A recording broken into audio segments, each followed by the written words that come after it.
आयौ नामाबो दं माथो होस देनजार ना मोजां मोजां hello guys good morning welcome to my new blog नोंथांमोनखौ आंनि इउट्यूब चेनेलाव सिगाङावनो बरायग्रोबाय आसा खालामो नोंथांमोना मोजाङैनो दङ आंबो मोजाङैनो दङ मिथिबायना बरियायैनो दङ ओमफ्राय जोङो मोनसे जायगायाव थांनो नागिरदों मिथिबायना थारमाने ना सारगासिनो दं आरोना खालबाराव गामियावनो न' खाथियावनो ओरैबायदि ना मोन्दों जाहैदों मानसिफ्रा फुरा बायना लायगासिनो दं आरोना आरो मोनसे इम्परटेन्ट खोथा जाय बिथांमोना आंखौ सापर्ट खालामदों बिसोरखौहाय बिसोरनिसिम जोबोद गोजोननाय थाबाय आरो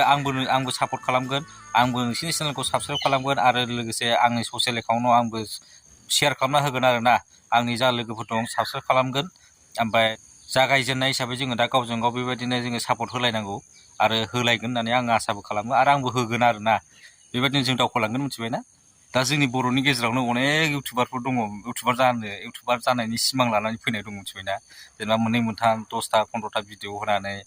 लाइक माबा फैया कमेन्ट फैया जेनेबा भिउस फैया मिथिबायना बेफोरबायदि इउटुबारफोर अनेक दं आं नुबाय ओमफ्राय दा मा खालामनो मिथिबायना बिसोर मटिभेसन मोना मिथिबायना जेनेबा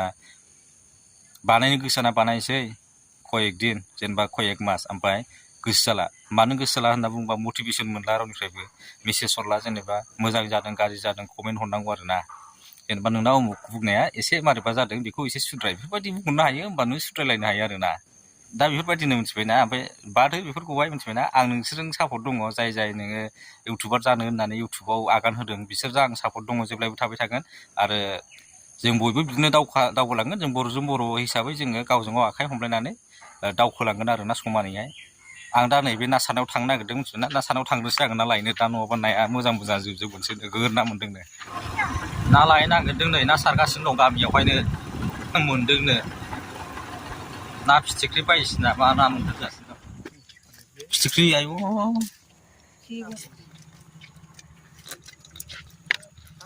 बुंबोखायो माथो जेयावनो नै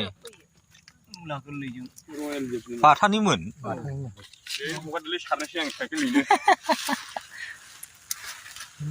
गिदिरथारमोन नै मरासो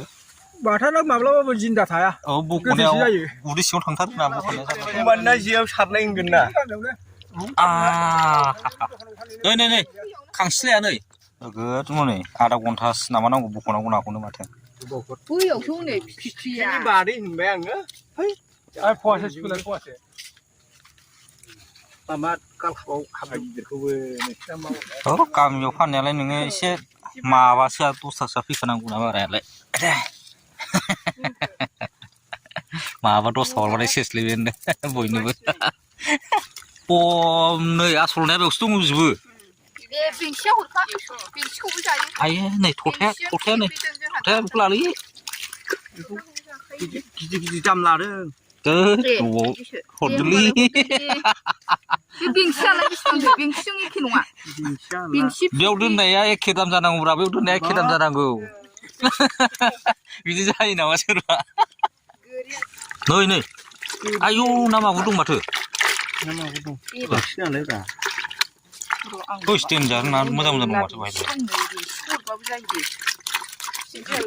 फिथिख्रिया 60 थाखानो बैयावहाय बासिनांगौ बेंसियासो थावाग्रा दाम बारासिन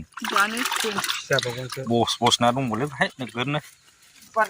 बुंबोजोबो निजेयानो मारै जानांगौ बे नायालाय आयौ देग्लाय नोगोर ना थादों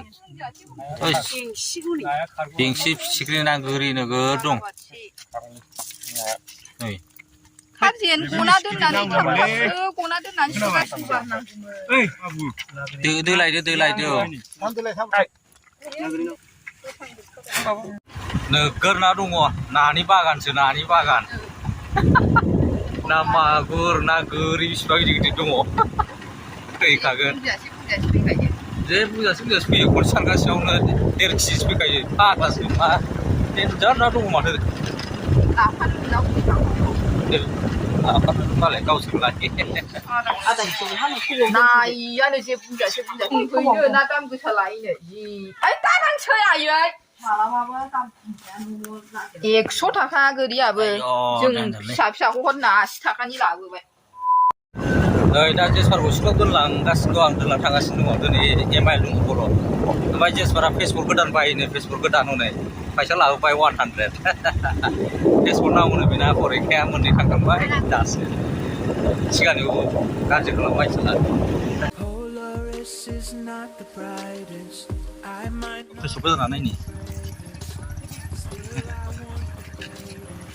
मोजाङै हो दे नै थाइगिरजों नाजों जामारसैलै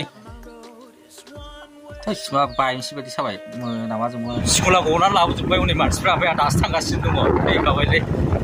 लेट जाबाय आङो 2 मिनिटसो थांनो गजोब्बाय उनै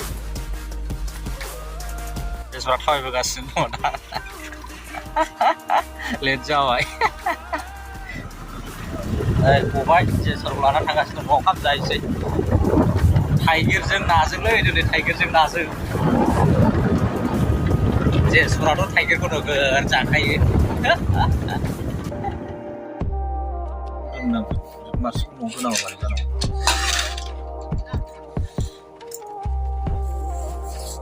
मबाइलाव थांनांगौ गुफुर